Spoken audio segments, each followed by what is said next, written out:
Now, I would like to extend a warm welcome and cordially invite our panelists for the discussion. First of all, I would like to call on stage Dr. Charan Teja Koganti, accompanied by Princy from BSc Nursing 21.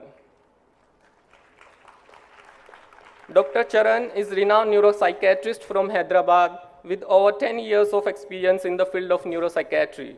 He has been working as a consultant at AIIMS Hospital, Kondapur, and as associate professor at VRK Institute of Medical Sciences. He is part of multiple research projects in the field of neurological and psychological brain health. In addition, he is proactively teaching stress management strategies to the employees of many multinational corporations. Thank you, sir, for joining us. So the first question and the first panelist to which my question is addressed to is Dr. Charan. And Dr. Charan, I would like to have your opinion and comments on the fact that with competition rising in every field these days, how would you advise today's youth to maintain mental balance so that they can improve their focus and give their best to all of what they look forward to? Good morning to everybody. Thank you for the question. So firstly, we should understand what competition means. Competition is actually very healthy. It keeps us motivated. It helps us reach our goals. But when it becomes about other people and not you, that is toxic competition. When you are competing against somebody and your entire focus becomes about that particular person or that particular group or that particular position, and it's not about your growth or your progression anymore, that is toxic. Firstly, I think since childhood, we need to teach children about what competition means, what is a healthy competition, what is toxic competition, what is definition of failure, what is definition of success. Because I'm sure most of us can agree to this. We all grew up being compared to somebody as an example or as somebody receiving an example as someone. It can be your cousin, it can be your sibling, it can be your neighbor, it can be somebody on the TV, absolutely, that you don't know, right? Parents do it, relatives do it, you yourself do it, your friends do it. So I think we should stop comparing people, because understand that two people are not alike, not even twins. Right? Not even monozygotic twins. Even they are not alike, mental capacity is different for everybody. Everybody's individual capability is very, very different. You can't compare Sachin Tendulkar and Mr. Narendra Modi, right? Both are very, very, very different. Both are doing extremely well in their own field. You can't ask Modi ji to play cricket, and you can't ask Sachin Tendulkar to probably run the country. They may not be able to do it as well as in their own field. So easiest thing to do is when, please resist your temptation to fill a lot of competitive activities in your child's schedule. When you have Sundays, you send them for swimming, you send them for some competitive field. And also, instead of teaching them to revel in one particular area, teach them to try out everything. So when I was a child, I was made to try out everything. I was made to try out cricket, art, craft, different things. And I picked up art. I also do art as my second whatever, other than being a doctor. Had they not asked me to go to art and only played cricket, probably I would have sucked at it, right? So balance out competitive activities with non-competitive activities, with non-goal oriented. Not everything is about a goal. Sometimes you just have to do things for fun, and sometimes you just have to do nothing. So teach kids all this, and teach kids about what it means to be a failure, and it is okay. Because we associate failure as a very big word. A lot of people even end their life the moment when they think that they're going to be in that particular category. So I think we should start teaching since the childhood itself, and understand we have so many esteemed panelists sitting here, and you don't know how much I scored in my MBBS. You don't know how much I scored in my MD. You probably will never know. Even I don't remember what my percentage was. So don't try to focus on being the best in a class. Just try to be your best version. As cliche as it sounds, I think you should really try to compete with your own self and see if you're progressing or regressing. Yeah, thank you. Thank you, Dr. Charan. That was a very succinct answer, and I very well agree to the next question, which I put up to Dr. Charan. Dr. Charan, what is your take on sex education in the Indian youth, and when should it begin in school, and how should it be addressed at home? So, if you could briefly summarize.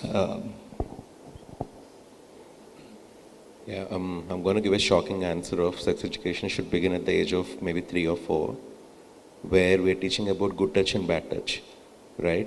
So, sex education, a lot of parents think that they're going to teach about how to have sex. That's not what it's going to be taught. It's going to have various aspects to it. We're going to teach about menstruation.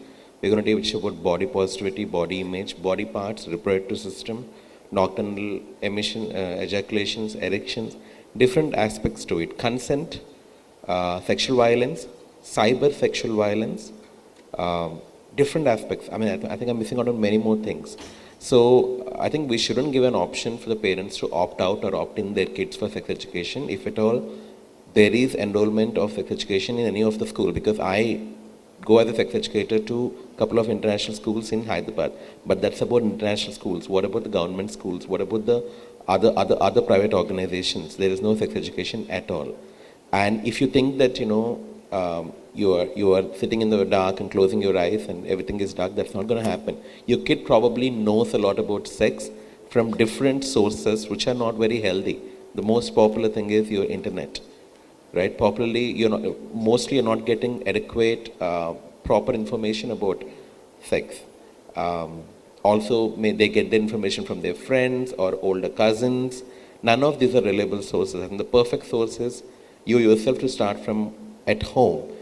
Start teaching about menstruation as the most basic thing for women, and about nocturnal ejaculation or erections to boys. Because these are two areas where people really get uncomfortable with their own body.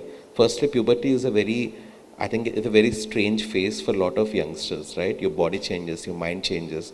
You're not prepared for it. See, pandemic, if you were prepared for it, it wouldn't have been as distressful, right? None of us were prepared for it. We never saw it coming. So it was very difficult to deal with. So same way, if you're not prepared for your body and mind to change, you're not going to take it well. So it's always good to prepare kids for puberty and what is required. And also another important aspect is sexuality here. Even that is taught in the sex education. Yeah, I think it should start as early as 4 about good touch and bad touch, and it should continue forward. Right. Thank you, Dr. Charan, for that. Dr. Charan and Shraddha ma'am, that just right now Bhavneet ma'am highlighted the issues associated with addiction. So how can yoga help in addiction, in prevention of addiction and addiction relapse? The question was for who, please? Dr. Charan and Shraddha ma'am. Dr. Charan and Shraddha. See, I'm not very specific. I can't specifically answer your question about how yoga helps with addiction, but understand that, if you take out time to do any other activity but just be scrolling on your social media, that is helpful in itself for you to break out and have a routine for yourself.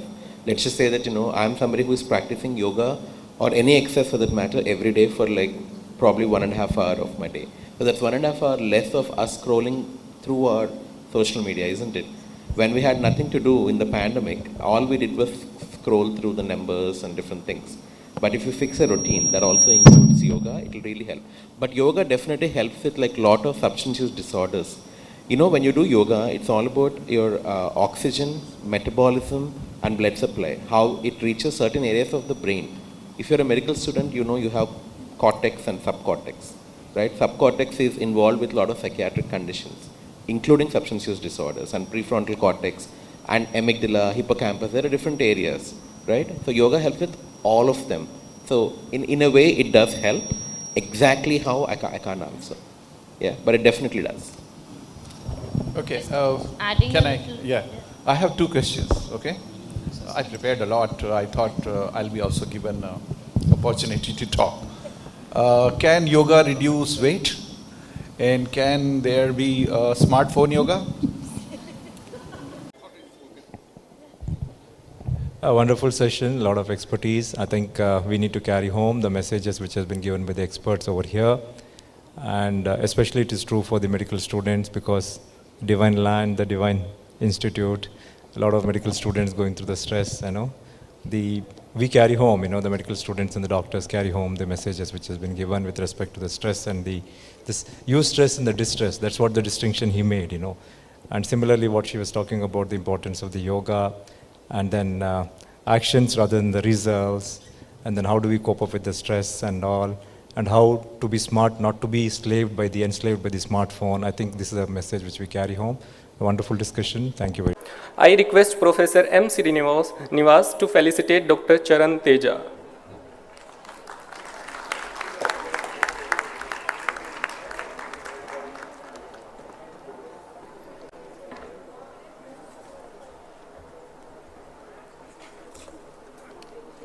Thank you, sir.